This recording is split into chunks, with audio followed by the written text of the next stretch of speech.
สวัสดีทุกคนมือนี้ตุยเลาะโลเลอยู่กับตุลี่เลยก็น้องดูนี่แล้วน้องโนกเนาะพวกเขา3-4 คนเนาะจริงๆมีแต่3 คนที่จะไปปีนผาแต่ว่าจะเป็นผาใดเดี๋ยวเจ้านายติดตามกันไปแต่ว่าเฮาได้นั่งสะพานมาส่งเฮาอยู่คิวรถเนาะซึ่งว่าบ่ฮู้ว่าคิวรถอยู่ไสอดีตเยอะอดีตปี2015เป็นบ่2015ชื่อประเทศโดนมาอะไรเงี้ย โอเคโอ้แต่ว่าได้ยินว่าเพิ่นสิสละโสดไวๆนี้สิแต่งงานนั่งเรือเนาะต้องได้มาร่วมแน่นอนกันจากที่เขาจะไปซอกรถอยู่ข้างเฮียนการเงินหวังว่าเขาจะได้รถไปบ้านปักอูเนาะ ไก่หมูก็ต้องมีเซาเป็นหนักคือ ขอบใจแม่ จะส่งเป็นแค่นั้นเนี่ย รถไปปักอูมีอยู่ว่ะแม่นคันทางหน้าวะโมมีคนอยู่บ่ได้เข้าปักอูอ่ะ ต้องมีรถ รถเข้าไปมีอ๋อ ค่อยเข้าไป ไปนี่เราก็ไปยุตู้มันห้าก็ได้แล้วมีรถมา อ๋อโอเคอีกโดนบ่ออกน่ะโอเคได้แล้วแต่ว่าต้องได้ไปท่ารถเข้าไปอีก thank you จ้าขอบใจหลายๆเด้อจ้าขอบใจเด้อไปเลี้ยงข้าวเปียกน้ำอีกบายบาย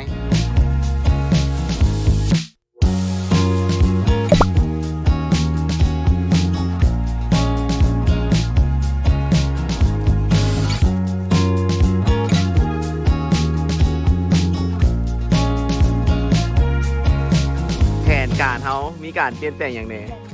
เปลี่ยนแล้วไหน ไปเรียนกับเขาเขาไม่ได้ไปแล้วค่ะ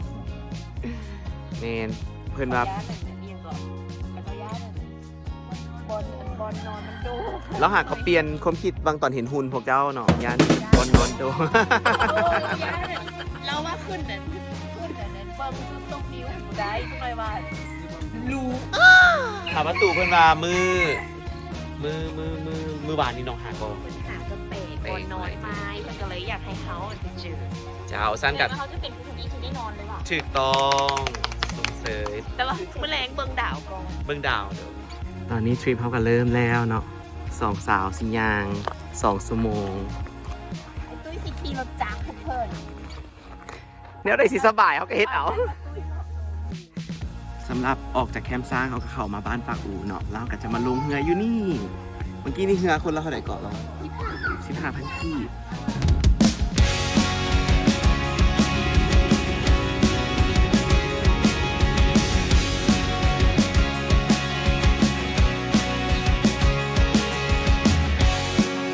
ล่าสุดแอมไปฮอดใส่บ่ทันได้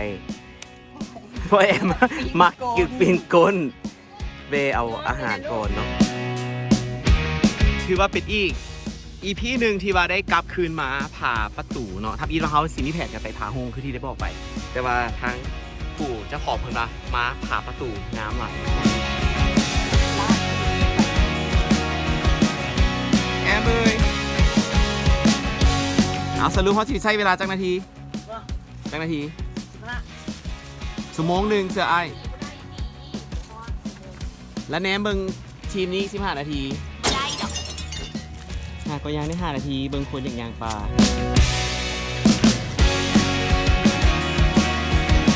ไม่ได้พอแล้วอ่ะ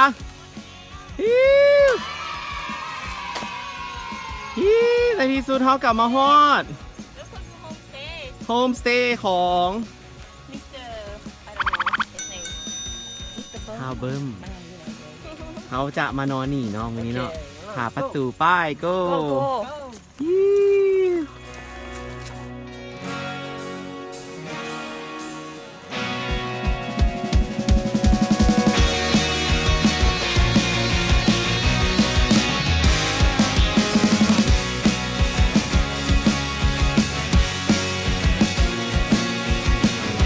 ี่เมนูอย่างก่อเพิ่นเสียอย่างกินก่อน ไอ้เพิ่นกำลังซีเด็ดต้มผักใส่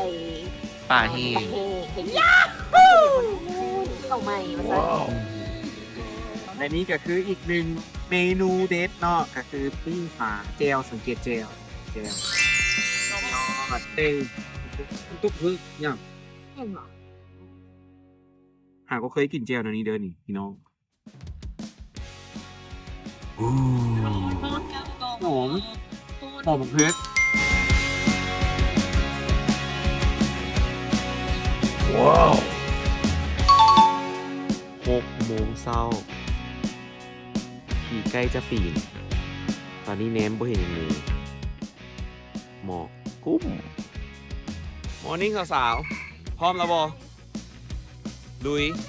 ปะอีกบ่พอเท่าไหร่นาทีเขาก็จะฮอด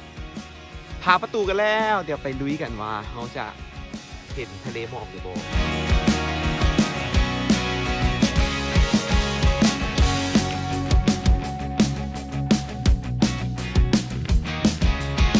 นี่เขาจะยอมแพ้แต่เจ้าว่ามีแต่คนพูดดีเท่านั้น คนพูดดีขึ้นได้กูดิคาก้นแล้วนึง คาก้นหรือคากระเป๋าคากระเป๋าติโบ โอ้ยพี่ขึ้นยังไงเนี่ย Try your best girl Release your bomb a little bit Yeah finally เจ้าและตอนนี้พวกเขาทีมงานตุ้ยโอเวอร์แดนซ์และก็สองสาวนุ่นนี่และกันโนมเนาะพวกเขาทั้งสองอยู่ที่จุดสูงสุดของผาประตูอยู่บ้านม่วงแก้ว อยู่ที่นครหลวงพระบางนี่เองเนาะอยู่เมืองจอมเพชรนั่นเองทุกคนจะเห็นได้เราวิวทะเลหมอก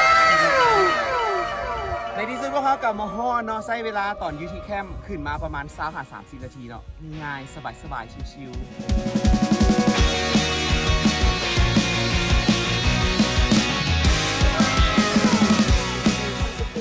This guy he's the best guy in the world ไอตีบอกดูเขาสิมาผ่าประตูได้ไหน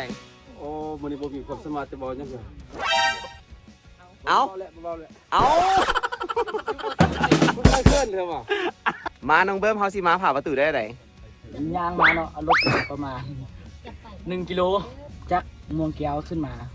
แล้วยางมาต่อประมาณ1 กิโล020-766-52547 โอ้ ราคาเริ่มต้นบ่แพงพะยางสะเสี่ยงเงินไล่พะยางไหวเสี่ยงเงินไล่ โอเคจบข่าว และตอนนี้ก็จะเป็นการจบทริปของเขาเนาะตุ้ยโอเวอร์แดนซ์กับน้องนุ่นนี่และกับน้องหนกเนาะมื้อนี้พวกเขาจะลากันไปกับบรรยากาศที่ว่าเขาเห็นหมอกลอยมาเนาะหลังจากที่ว่าพวกเขาเห็นไปแล้วบรรยากาศที่เป็นสั้นๆเนาะงามๆสำหรับมื้อนี้ทริปนี้จะขอลาไปก่อนพบกันใหม่ในโอกาสหน้ามาพบกับตุ้ยเราเลยได้ไหมเนาะสำหรับมื้อนี้สบายดีบ๊ายบาย